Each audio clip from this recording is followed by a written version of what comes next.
So just to give you a little overview of what are the kind of platforms that are out there, right? You have, of course, the Amazon and the Flipkart, which I'm not going to talk into because we'll do that in detail. You then have Snapdeal, which is still I think they've lost a lot of steam compared to what they were earlier. They've downsized in terms of warehousing, but still in certain categories like sexual wellness, they do have a reasonable presence. In terms of electronics, they do have a reasonable presence as well. You have the e-pharmacies of the world. Now, this is also, of course, consolidated a lot with Reliance coming in and buying NetMeds, and I think it's Tata who's bought 1mg, and Pharmacy and MedLife also collaborating.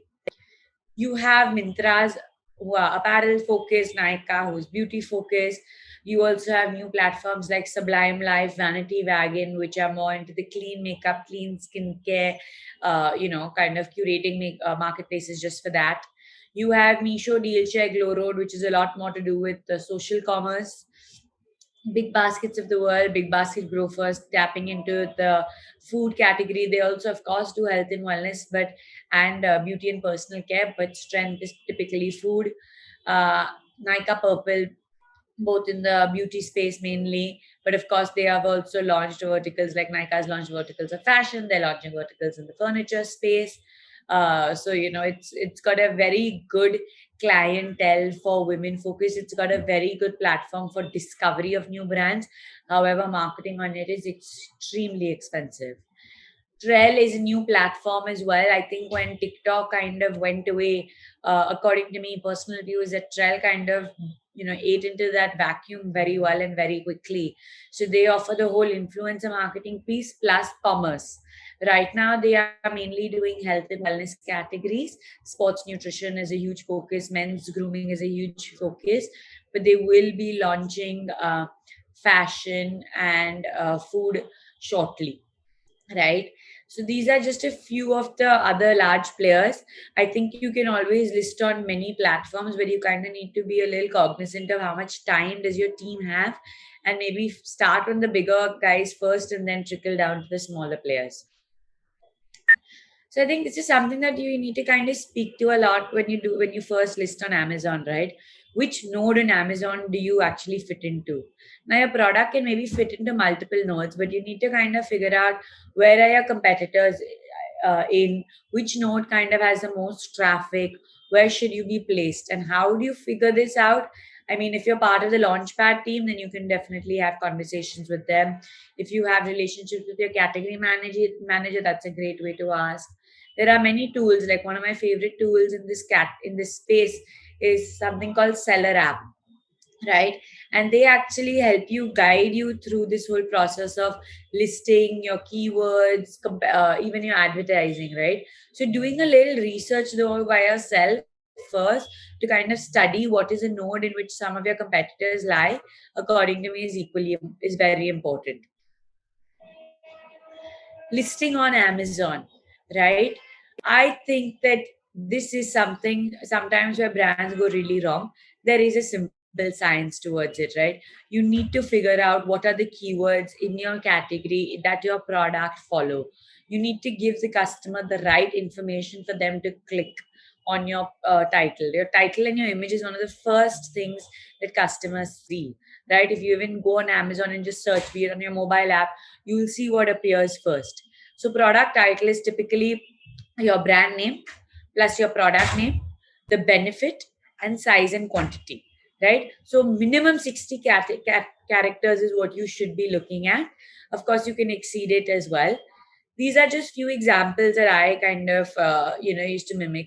Wow Science, brand name, apple cider vinegar, product name, with organic certified Himalayan apple cider. That's one of the USPs. Benefit, no paraben sulfate silicone with built-in brush, 150 ml, right? You then come to say the food category.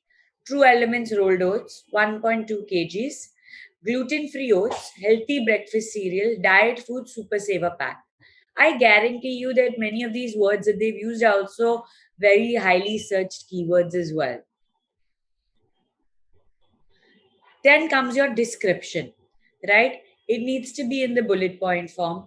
There is nothing wrong in actually going and seeing brands that have done successfully on Amazon and actually learning from them, right?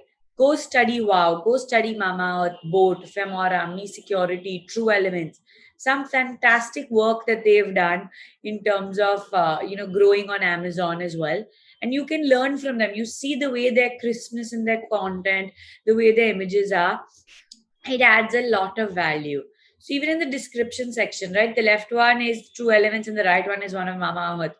You can see that the healthy breakfast, protein packed oats, good for skin, diet, food, antioxidant rich stands out to you as a consumer as well. And I'm guaranteeing again there is a huge play of keywords, the relevant keywords here. Now, another thing Amazon actually focuses a lot on is something called whitelisting your products, right? Making sure you actually have your trademarks not only for your brand name, but also for your products. Now, brand name trademark helps a lot for getting a brand store, getting certain benefits, and having the trademark for your product actually adds a lot of value. I'll give you a small example.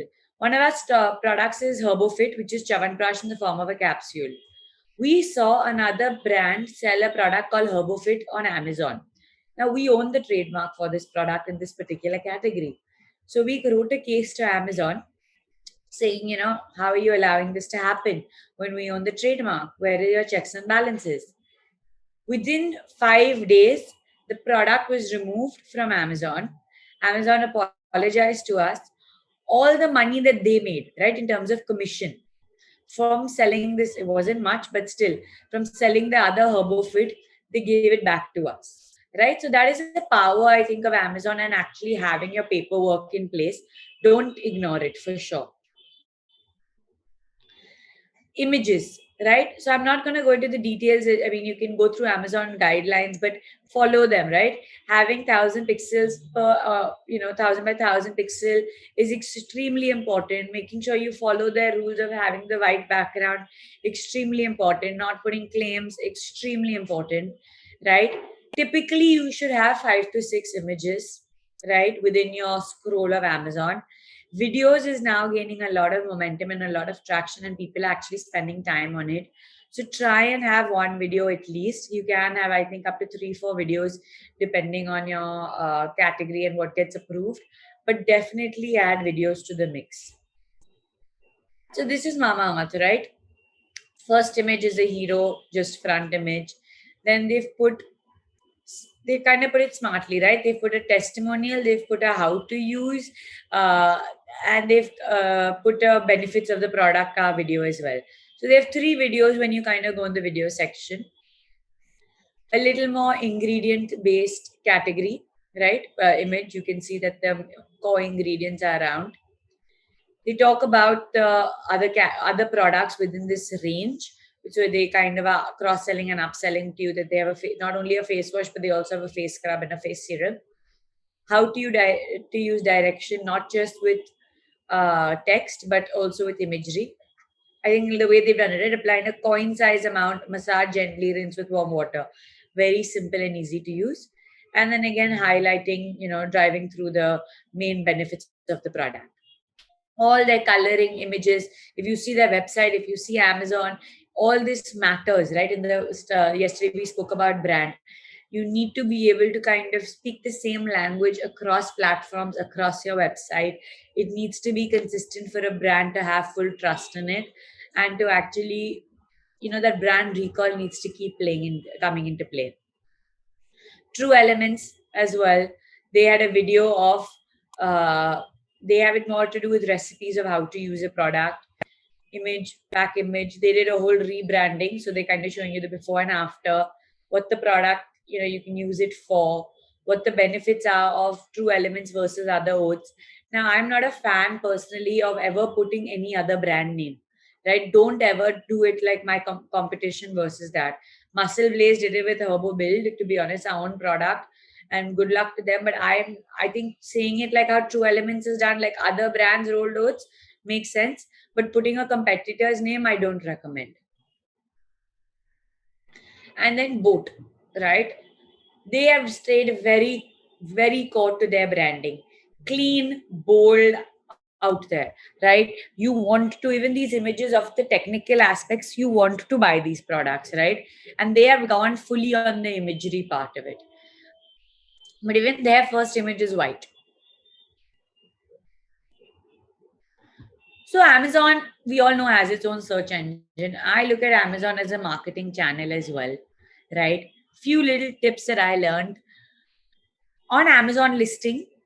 Yes, you have a lot to do with your front end content of keywords usage, all of that. You have ads that you will run on keyword driven, but you also have hidden keywords during your listing part, right? When you in the backend and seller panel, you'll be able to see it. Now, one thing I learned is Amazon is actually quite smart.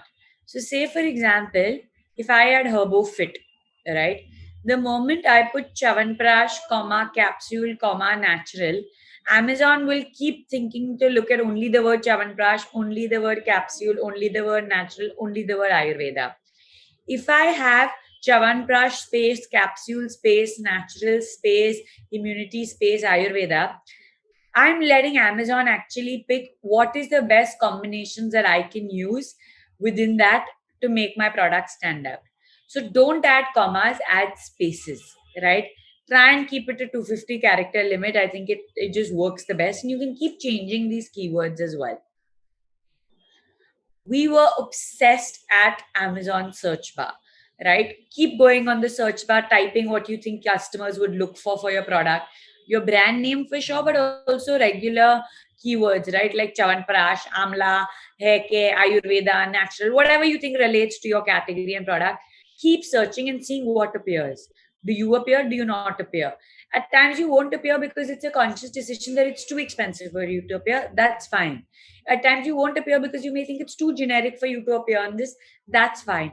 But honestly, like obsessing over the Amazon search bar is something I really believe in. Look for complementary products and competitors listing. See what they are winning on that you want, right? See, are there certain keywords that you haven't thought of?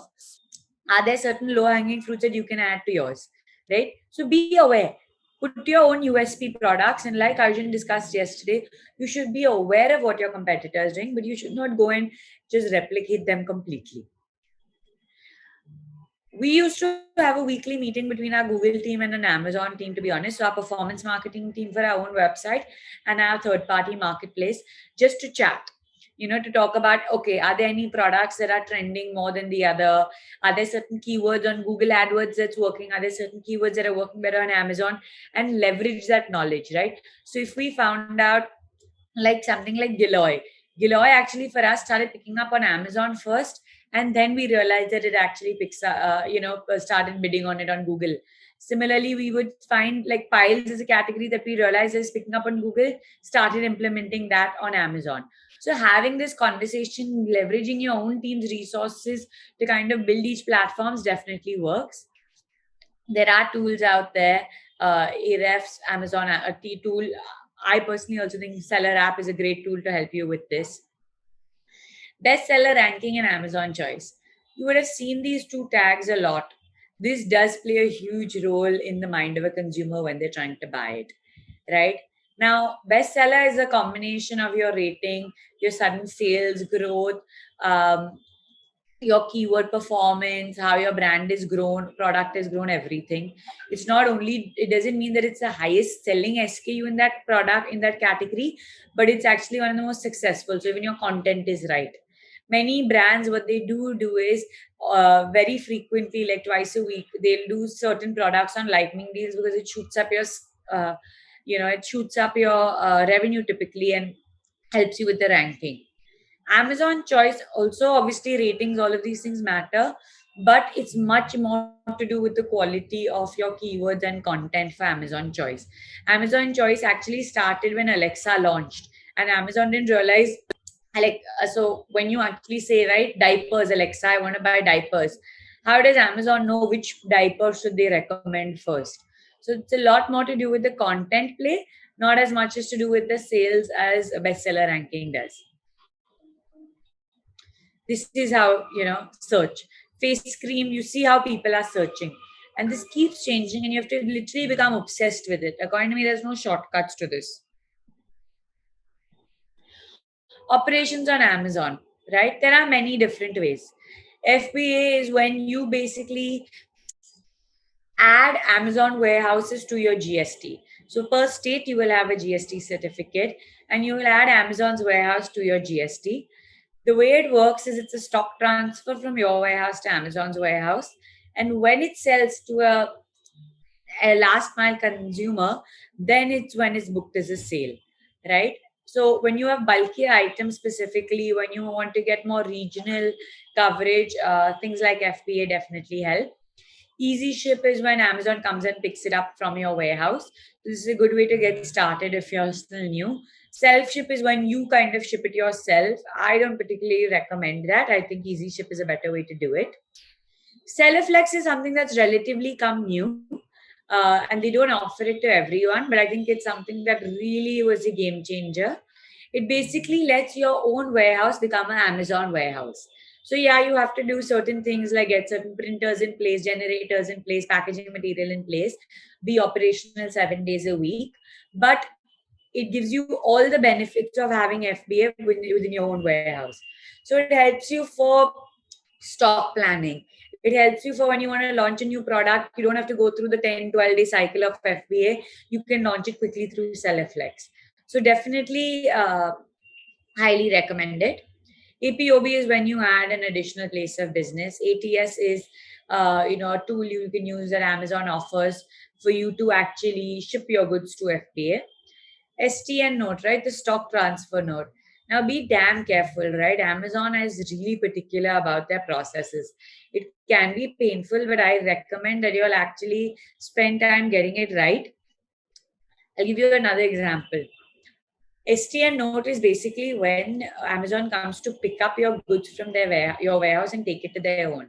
Now, if they're crossing state borders, they need certain paperwork in place. So they will always ask you to give your physical copy, and they will always ask you to email a copy to them to this particular email ID. So we had done the same thing.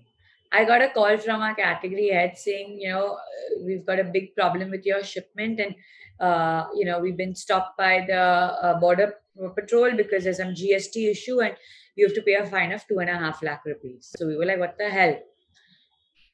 Amazon legal came on the call. I have to say the head of legal was a super kind and respectful gentleman. I asked him, what's the problem? He kind of walked me through it, and I said, okay, but I've done all the paperwork that Amazon's asked me. If there was an issue in my paperwork, shouldn't your team have told me? So he was like, did you send all your paperwork in? I said, yes. He's like, would you forward me that email? I said, of course. I forwarded the email. It was exactly as per Amazon's protocol. Us asking them also, this is all fine. Because of we stuck to their processes and their team messed up, 2.5 lakhs of GST penalty had to be paid by Amazon and not by us. So my point is that yes, it can be painful, it can be cumbersome, but you better stick to it, because I promise you, if you don't, your brand is going to suffer and your P&L will suffer more than them. This is just a basic thing on how to think about Amazon pricing. Assuming you have a selling price of 500, in our category, which was HPC, the Amazon referral was 4.5%. Then on every order close, they also have a closing fee. Then they have a FBA fee, picking and packing fee, storage fee, and shipping. I've kind of given you an approximate for 500 grams regional. So you have your total fee, added to GST, you make 397.5. On top of that, there's also marketing costs, by the way, right, that you have to take into play. But that depends on how much you want to do. Two things to be aware of is your long-term storage fee, right? And Amazon's actually quite good about it. They kind of give you enough notice to tell you that these are the SKUs that aren't selling, and you should be checking this yourself. Either do you want to liquidate it by giving high discount, or do you want to call for it back, right? So Amazon actually gives you ample enough of time to figure this out. You need to actually be able to monitor your inventory levels better. Undelivered and customer reject. So after a certain point, if it's about up to 8%, I think, of Amazon customers rejecting, you kind of pay the front and back. But above 8%, Amazon actually pays the brunt of it. because they realize they are introducing the customer to you. They've kind of attracted the sort of customer. The brand shouldn't pay the brunt. So just be careful about these few things. I know what you bought and what you will buy next, right? Amazon is just too smart. Along with the marketing, they actually have the buying patterns of consumers, right? No one else has that, according to me, as much as Amazon does. Sponsored products, you will see that they appear on top, they appear when you scroll. It's purely based on your keywords, right? Sponsored brand is for your brand to appear. So, 3 products within your brand, bestsellers within your brand, all of that. Videos also now appear through sponsored brands. It's a new feature that's working really well on Amazon. Amazon DSP, this is relatively new in India. I think it's rolled out to now. I think it's rolled out to everybody. Initially, was just by invitation, right? So this is Amazon telling you that we know people within our platform. You want to advertise in different ways within our platform through display, as well as Amazon owns inventory outside our Amazon platform to our Amazon consumers. We can, right? So it's a very handheld process right now. Minimum, I think, budget is about 4 lakhs for one category, which is one campaign over about 25 days. But yeah, very good for once your search sponsored products, keywords have kind of got exhausted. It's a great way.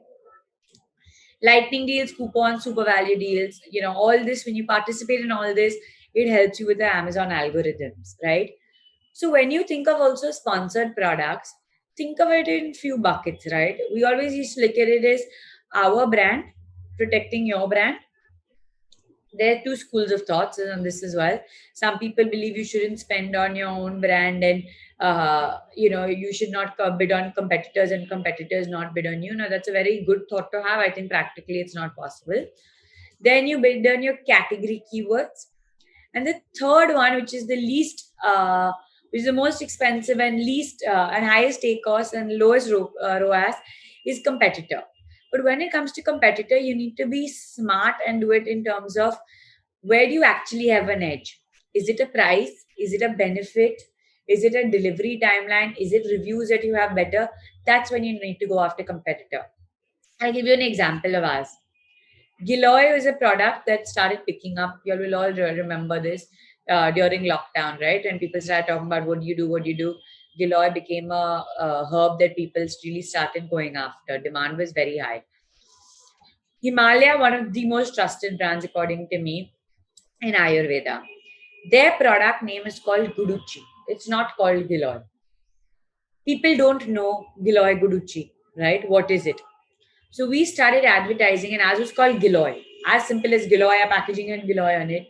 So we started promoting our Dr. Vaidya's Giloy on Himalaya's Guduchi. Because people came to Himalaya because it's a trusted brand, they typed for that. They didn't realize that Guduchi is the same. They bought us. This lasted for a short period of time, but this was an opportunistic moment for competitors. And no tool will tell you this, to be very honest. This is just about you searching, spending time, obsessing over Amazon. So this is where you will see these banner ads, right? Sponsored, you would have seen this is your brand ads, where you can actually now put one line about the product, and up to, I think, 3 images can appear. This is when you see sponsored product, sponsored. This is a basic daily tracker we used to use, right? Your ad spend, your ad sales, what was your ACOS, how many impressions, what is your click, what was the click-through rate. Your click-through rate also makes sure that is your imagery right, is your captions right, all of that. Cost per click, orders per ads, conversion percentage. We also we only 99.9% had FBA. So FBA total orders, FBA total sales, and TAR cost, right? Your total ad costs and spends. Now, why did we also look at total orders and total sales? Because at times it's a spillover effect. If you're spending here, at times this should also increase. So you need to keep a close correlation and understand between both. Just to give you a few interesting, insights on this Prime Day that kind of took place, right? More than 40% of households placed at least one order during Prime Day, right? 45% of the orders still had an AOV of less than 450 rupees. And 48% of households actually bought more than one order. Prime Day may not always work for everyone, but it actually gives you a lot of traffic during that time on Amazon. And you have to discount. You have to have an offer, according to me, right? Electronics, HPC, home, kitchen, clothing, grocery, main categories that did well. Just to give you a few some sense of what picked up, what didn't pick up. Now Tata Salt actually did a really good. They had very good offers, so I think that's why it kind of came in ranked number one. Flipkart. Flipkart is really very far behind, according to me, in terms of how intuitive it is as a platform for a seller to use versus Amazon. There are both plus points and negative points. That means in Flipkart, it is that much more important for you to build a relationship with your category manager or someone within your category, right? It took us so long. And even though we were doing well, right? Even if we had numbers on Flipkart, it took us really long to break the relationship with our category manager. And when we did, it became a game changer. On a platform like Flipkart, I remember we got homepage banners, right? For 1 hour, 2 hours, maybe. We gave 30-40% off. It didn't matter because you got homepage banner and the amount of sale you do on it completely covers it, right? We would get placements, but it would be like she would call me at 11 p.m. at night and say, Trisha, ये slot खुला है, करोगे 40% पे डाल दो. Done. I would do it, right? Because I could also take that call on the spot. I knew the stock, all of that. Only after I started building a relationship and rapport and it became a personal relationship, did it change for us? Did we get more visibility? Did we get more insights into keywords? Did we get help with our PLA, PCA ads as well? It's not easy, but according to me, that adds benefits, right? On Amazon, you can never really do that. You can't just say I want homepage banner without paying and get it done, right? It's very rare because it's so tech driven that this is. I'm just trying to give you the silver lining of Flipkart. Flipkart is much more also to do currently to do with discounting, and the ASP is generally lower. Bronze, silver, and gold are categories that you become as sellers. That goal is always to reach gold, right? It depends on your sales. So you have to have a certain quarterly sale. I think it's about 50 to 70 lakhs, if I'm not mistaken. You need to have a 3.9 or 4.2 plus rating. You need to have under 4% or 6%, depending on silver, gold, I think, cancellations and breaches. And you need to have regional utilization. What that means is when you I'll come to the next slide. It's to do with your operations of it. At every stage of you becoming a silver to gold, it's a game changer on Flipkart, right? And it's all there, by the way, on the platform. You can clearly see which level you are at and what you need to do to get it on silver and gold. It's just that people don't know about it, but it's all very much there. Flipkart, you do have certain limitations in terms of keywords. You can only add certain number of keywords to your product. If you're in the health category, or even further restricted by you having to add these keywords only through your category team and category manager. Selling on Flipkart, Flipkart Assured and Fulfilled by Flipkart. You need to at least have a Flipkart Assured tag. This means you need to have operation 7 days a week, but this is like your prime equivalent tag. You can sell on Flipkart regularly and they will come and pick up, e-cart or delivery will come and pick up your orders. Flipkart Assured is when you say that, okay, my warehouse is Flipkart Assured. I have to maintain a certain amount of stock all the time. I have certain things in place. I work 7 days a week. This gives you the tag. Fulfilled by Flipkart is not open to everyone. You have to reach a certain scale. But like Amazon, they also have their own warehouses.